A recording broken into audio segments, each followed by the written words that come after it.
আমার ফাউন্ডেশন বুনিয়াদি চাকরিতে জয়েন করেছি পর্যায়ের আর জয়েন্ট সেক্রেটারি একটা চলছে।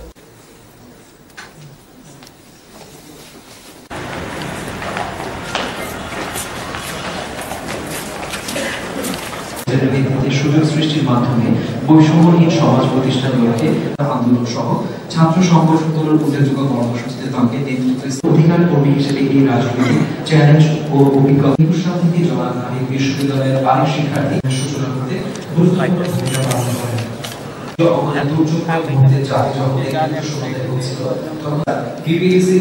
বৃহত্তম বুনিয়াদী প্রশিক্ষণ করছেন। কোন রাজনৈতিক প্ল্যাটফর্ম ছিল না, কোন জাতীয় নেতৃবৃন্দ ছিল না। ৬৯ আওয়ামী লীগের নেতৃত্বে ছিল, ৯০ ৩ দলীয় জোট ছিল। করার পরও পরিবর্তনের পক্ষে তার দৃঢ়। আমরা দেখতে পেলাম যে এই কোটাটাকে হঠাৎ করে হাইকোর্টের মাধ্যমে পুনর্বহাল করা হলো।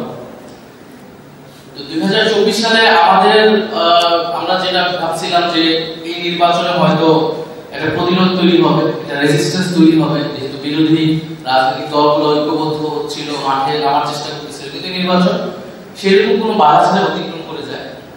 ফলে সরকার অনেক বেশি ক্ষমতাশীল হিসেবে নিজেকে মনে করে এবং সে মনে করে তার যে বিগত ৭-৮ বছরে আগের সময় যে তার লস গুলো হয়েছে সে যেটা রিকভারি করবে। যেরকম সে বইতে ছাত্র রাজনীতি প্রবেশ করায়, যেটা সে আবরার হত্যা আন্দোলনের সময় যেটা বন্ধ করে দেওয়া হয়, ছাত্রলীগকে প্রবেশ করানোর জন্য ছাত্র রাজনীতি সেখানে প্রবেশ করানো হয়। সে কোটাটাকে আবার ফিরিয়ে আনে, সে যত জায়গায় পরাস্ত হয়েছিল সে সবগুলো আবার ইনিশিয়েট করা শুরু করে ২৪-এর নির্বাচনের পরে। কারণ সে মনে করছিল তার একটা অস্থির ক্ষমতা চলে আসছে, কোনো বিরোধিতা করার তার কেউ নাই। সেই জায়গা থেকে আমাদের কাছে মনে হয়েছে একত এটা যখন কোটাটা পুনর্বহালের রায় দিল, একটা তো এটা অযৌক্তিক এবং বিশ্ববিদ্যালয়ের শিক্ষার্থীরা স্বাভাবিকভাবে খুবই ক্ষুব্ধ। ইভেন যারা সরকার দলের অনুসারী তারাও ক্ষুব্ধ, কারণ তাদেরও ক্যারিয়ার আছে, তারাও চাকরি পরীক্ষা দেয় এবং ছাত্র সমাজের ভিতরে একটা ব্যাপক অনাস্থা তৈরি হইল এই সরকারের প্রতি, বিগত সরকারের প্রতি। কারণ যখন একটা দেশের প্রধানমন্ত্রী সংসদের দ্বারা একটা জিনিসের সমাধান করে দিয়েছিল, সেই জিনিসটাকে আবার ছলচাতুরি করে হাইকোর্টের মাধ্যমে ফিরিয়ে আনা। আর আমাদের রাজনৈতিক জায়গা থেকে চিন্তা ছিল যে 18 সালে আমরা আমাদের সবচেয়ে বড় আন্দোলনটা দেখছি, যেটা একটা অর্জন আমরা পাইছি, সেটা যদি হারায় যায় তাহলে হচ্ছে এই আন্দোলন থেকে আমরা আর ছাত্র আন্দোলনের ভবিষ্যৎ থাকবে। ফলে যে কোনো মূল্যে এটা বন্ধ করতে হবে। তো এটা ছিল আসলে কোটা সংস্কার আন্দোলনের ব্যাকগ্রাউন্ড। এখন ব্যাখ্যা করা হচ্ছে, ব্যাখ্যা করা হবে, এটাই স্বাভাবিক। রাজনৈতিক দলগুলো একভাবে ব্যাখ্যা করছে, তারা বিগত 15 বছরের ফ্রেমে এটাকে ব্যাখ্যা করছে। আমরা অনেকে এটাকে 36 দিনের ফ্রেমে ব্যাখ্যা করছে, অনেকে, প্রত্যেকটা আলাদা আলাদা ব্যাখ্যা আছে।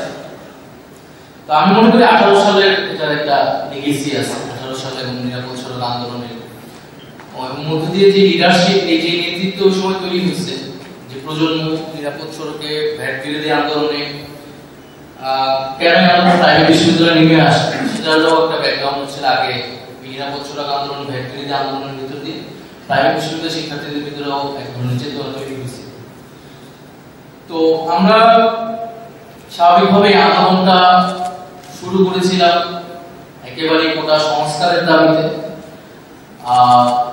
কিন্তু যখন কোটা সংস্কার মানে সরকারের একটা নীতি পরিবর্তনের জন্য আমরা রাজপথে নেমেছিলাম, কিন্তু এক পর্যায়ে সরকার হটানোর জন্যই আন্দোলনটা আন্দোলনটা রূপ নেয়।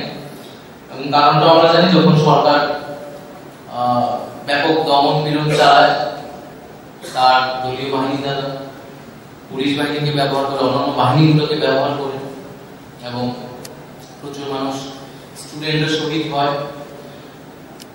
তো এক পর্যায়ে স্বাভাবিকভাবে অভিভাবক সহ সব সমাজের নানা শ্রেণী পেশার মানুষ আসলে নেমে আসে এবং এই আন্দোলনটা সরকার পতনের আন্দোলনের দিকে যায়। তো মানুষ এই আন্দোলনের একটা বড়, যদি আমি ন্যারেটিভের জায়গা থেকে বলি,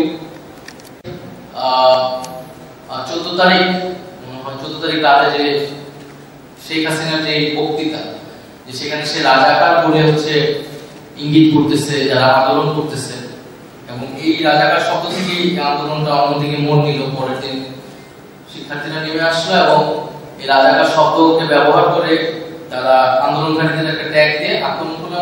সবচেয়ে বেশি টার্গেট করলো মেয়েদেরকে। 15 তারিখ ঢাকা বিশ্ববিদ্যালয়, সেখান থেকে আন্দোলন, এবং পরের দিন 16 তারিখ আবু সাইদ সহ আরোরা মারা গেল, আন্দোলনটা অন্যদিকে চলে গেল। তো আওয়ামী লীগের সবচেয়ে শক্তিশালী ন্যারেটিভ যেটা ছিল যে মুক্তিযুদ্ধ এবং বনাম রাজাকার, যে কোনো আন্দোলনকে সে রাজাকার বলে হচ্ছে আন্দোলনের বৈধতা নষ্ট করত।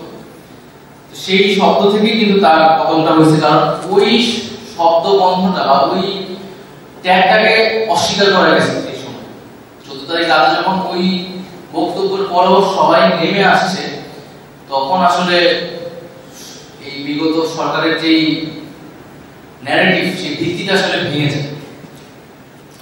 তো এর ভিতর দিয়ে আন্দোলন আগায় এবং এখন অনেক ধরনের গবেষণা হচ্ছে আন্দোলনটা কেন সফল হইল। বাংলাদেশের ইতিহাসের আর অন্য কয়েকটা গণ-অভ্যুত্থানের মতো না, এবং পৃথিবীর যে অন্য জায়গায় যে আন্দোলন গণ-অভ্যুত্থান সেটার আলোকেও দেখলে আমরা হয়তো ব্যাখ্যা করতে পারবো। আমাদের ইতিহাসে যদি আমরা আগে গণ-অভ্যুত্থানগুলো দেখি, 60 এর দশকের যে আন্দোলন